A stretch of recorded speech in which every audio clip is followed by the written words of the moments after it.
সকাল থেকে ফুল এনার্জি নিয়ে কিন্তু সংসারের সমস্ত কাজ শেষ করে চলে গেলাম হাজবেন্ড ওয়াইফ দুজন মিলে পুজোর শপিং করতে। তো চলো আজকের ভিডিওটা এখান থেকে স্টার্ট করছি। আশা করছি আজকের ভিডিওটাও তোমাদের খুব ভালো লাগবে।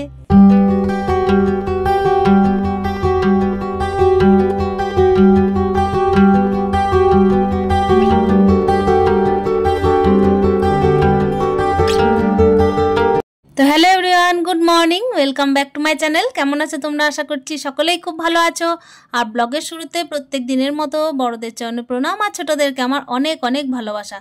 আজকের ব্লগটা কিন্তু একেবারে রান্না বান্না থেকে স্টার্ট করেছি। এদিকে দেখতেই পাচ্ছ হাজব্যান্ড কিন্তু বসে আছে চেয়ারের মধ্যে, একটুখানি লেখালেখি করছে। কি জানো তো, বাজারঘাট যাওয়ার জন্য। বাজারঘাট মানে হচ্ছে এখন এই যে রান্না বান্না কি হবে সেই সমস্ত আর কি ব্যবস্থা চলছে। তো সেই জন্যই কিন্তু আমি বলে বলে দিচ্ছিলাম। আর এখানে কিন্তু দেখছিলাম জারটার মধ্যে যে কি কি জিনিস মানে অবশিষ্ট আছে আর কি কি জিনিস আর কি আনতে হবে। তো ওইগুলোই আর কি একটু দেখাশোনা চলছিল। আর আমি যেহেতু এদিকে রান্না করছি সেই জন্য কিন্তু ওকেই পাঠাচ্ছি। আর আমি তো এগুলো করেই থাকি, মানে হাজবেন্ড না থাকলে তো সমস্ত দিকই আমাকে হিরে থেকে জিরে সমস্তটাই সামলাতে হয়। সেই জন্যই কিন্তু বললাম তুমি যা খাবে সেটা নিয়ে আসো। আর আজকে হচ্ছে মঙ্গলবার, মঙ্গলবারের ব্লগটাই তোমাদের সাথে শেয়ার করছি। আর মঙ্গলবার হচ্ছে নিরামিষ পথ, কিন্তু আমার হাজব্যান্ড এলে কিন্তু কোনোটাই আর কি বার হিসেবে মানামানি চলে না। তবুও কিন্তু আমি বললাম যে আজকের দিনটা পালন করি একটু, যেহেতু আমি আজকে হনুমানজির ব্রত করি। আর ওই যে সকাল থেকে কাজ বাজ ছেড়ে না একটুখানি রেস্ট করব, কেন কি সন্ধ্যেই কিন্তু চলে যাবো একেবারে কিন্তু বাজার করতে। আর এই যে দুপুর টাইমে যা রোদ দিচ্ছে, কখনো যে বৃষ্টি কখনো যে আর কি রোদ সেটা বোঝা মুশকিল। সেই জন্য দেখো যেরকম পরিস্থিতি বুঝছি, ভাবলাম যে সকাল দিকে যাব, কিন্তু দেখলাম না, সকাল দিকে গেলে কিন্তু একেবারে নাজেহাল অবস্থা হবে, কিন্তু গরমের মধ্যে বাইকে যাওয়াটা খুব কষ্টকর হবে। সেই জন্য ভাবলাম কাছাকাছি তো বাজার, 10 থেকে 15 মিনিটের রাস্তা। তো চলো এদিকে কিন্তু সকালের কাজ বাজ সেরে রান্না বান্না খাওয়া দাওয়া সব ছাড়বো, সংসারের যে সমস্ত কাজগুলো না করলে নয় সেগুলো সারবো, তারপরই কিন্তু যাব।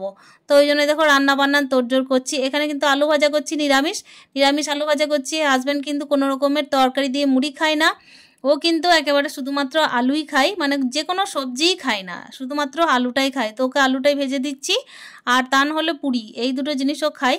এখানে দেখো বাজার করে এনেছে, এই যে পনির এনেছে আজকে যেহেতু নিরামিষ বার। আর বেগুন হাজব্যান্ড খায় না, তো বেগুন আজকে করব না। পটল এনেছে আর টমেটো, বাস এইটুকু এনেছে। আর আলু পেঁয়াজ এনেছিল, ওটা আর দেখালাম না তোমাদেরকে। তো বলেছিলাম রেড কাউ পনিরটা আনতে, তো এনেছে এই যে আমুলেরটা। যাই হোক, যেটা খুশি সেটাই এনেছে। তো এই যে দেখতেই পাচ্ছ পটল এনেছে, সেগুলো একটু ভাজা করব। আর বেগুনগুলো একেবারে কিন্তু কিছু করব না।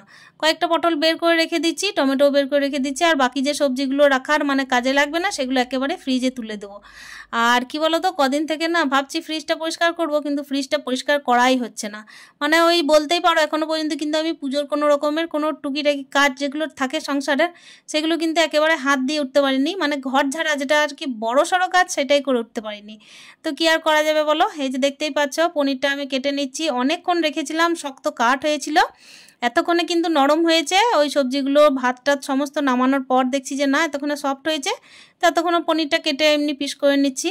আর এদিকে পটলটা তেলের মধ্যে দিয়ে দিয়েছি। পটল অনেকগুলোই ভেজেছি, যেহেতু হাজব্যান্ড একেবারে সবজি খায় না, তো পটলের তরকারিও খাবে না। প্রথমে জানো তো ভেবেছিলাম যে পটল পনির করব, সেই জন্য কিন্তু পটলটা আমি আনতে বলেছিলাম, কিন্তু দেখলাম যে একেবারেই খাবে না, একেবারেই কিন্তু না খাওয়ার হাল, মানে ওই বেছে বেছে খাবে।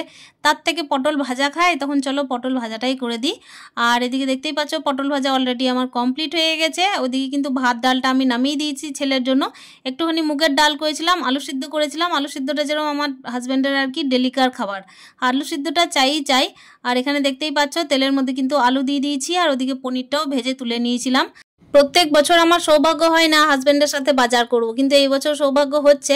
আসলে কোনো কোনো বছর সৌভাগ্য হয়, কোনো কোনো বছর হয় না। আর এই বছর আমাদের বাজারঘাটটা একটু ডিলেই বলতে পারো।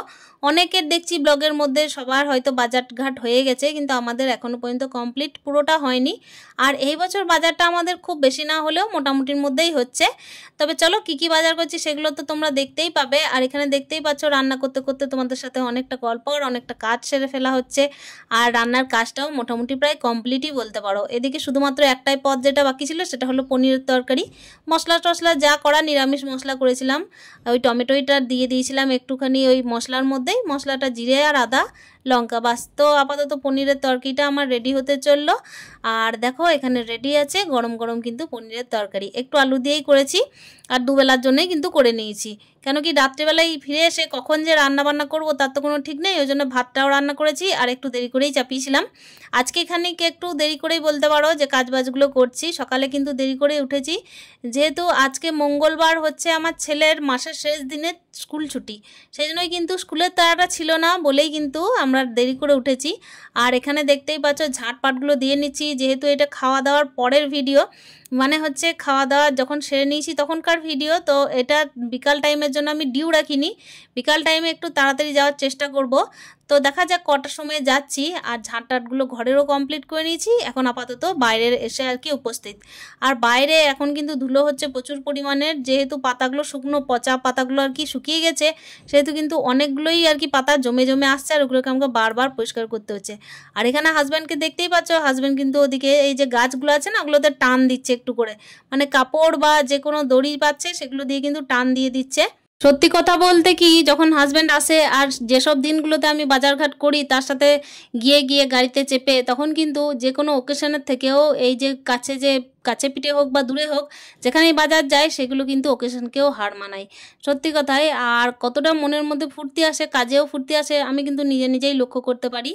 আর যে টাইমে ছেলেকে নিয়ে থাকি সেই টাইমে তো কাজ আমাকে করতেই হয়, কিন্তু কাজের মধ্যে কোথাও যেন একটু খামতি থাকে, মনে হয় যে বাড়িতে হয়তো কোনো মানুষ নেই যার জন্য আমি খেটে যাচ্ছি।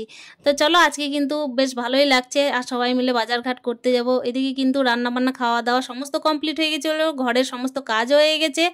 আর সেই জন্যই দেখো এই যে গ্যাস ট্যাসগুলো মুছে নিচ্ছি, একেবারে কিন্তু সুন্দরভাবে সমস্ত কিছু কাজ সেরে নিলাম, যাতে এসে আমাকে আর চিন্তা করতে না হয়, এমনকি রান্নাটাও দুবেলার করে নিয়েছি।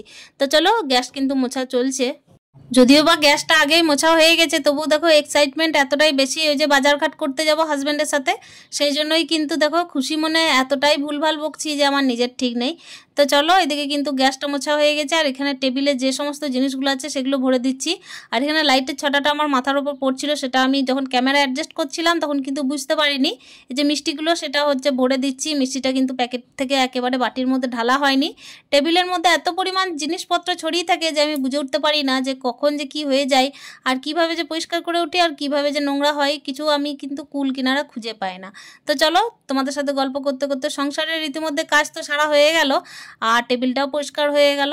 এরপর কিন্তু রেডি হওয়ার পালা, অনেকটাই কিন্তু বেলা গড়িয়ে আসছে। আর দেখতেই পাচ্ছ আমার সন্ধে টন্ধে একেবারে দেওয়া কমপ্লিট হয়ে গেছে। ছেলে এখানে ব্যাগগুলো কিন্তু নামিয়ে রেখে দিয়েছিল, যেই আমি আর কি তুলে রাখি ও কিন্তু একটাই কাজ করে, দুটো ব্যাগ থেকেই, মানে একটা ব্যাগ করা হয়েছে স্কুলের জন্য আর একটা ব্যাগ করা হয়েছে যে সমস্ত অ্যাক্টিভিটিগুলো এক্সট্রা শেখে, মানে হচ্ছে কম্পিউটার, ড্রয়িং, তারপর হিজিবিজি যেগুলো থাকে সেগুলোর জন্য আমি আর একটা এক্সট্রা ব্যাগ রেখেছি হালকা ফুলকার মধ্যে।